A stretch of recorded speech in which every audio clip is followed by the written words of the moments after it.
balão vai subindo, vem caindo a garoa. O céu é tão lindo, a noite é tão boa. São João, São João, acende a fogueira do meu coração. Hoje a Profábio vai contar para vocês a lenda da fogueira de São João.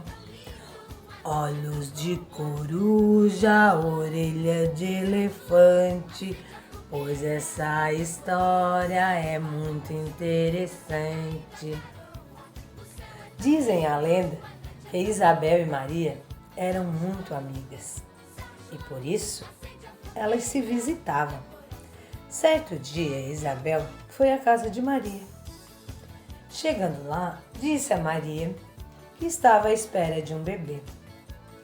E Maria disse a ela: Isabel, como eu vou saber que você deu à luz a essa criança?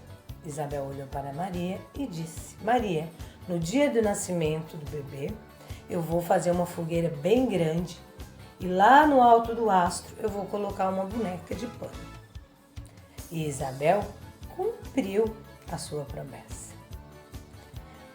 Certo dia, Maria de longe avistou aquela fumaça subindo e uma fogueira enorme, aquele vermelhão na ponta. Maria então pegou, se vestiu e foi à casa de Isabel.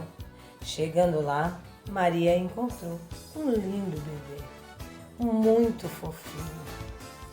Era João Batista. E foi exatamente no dia 24 de junho.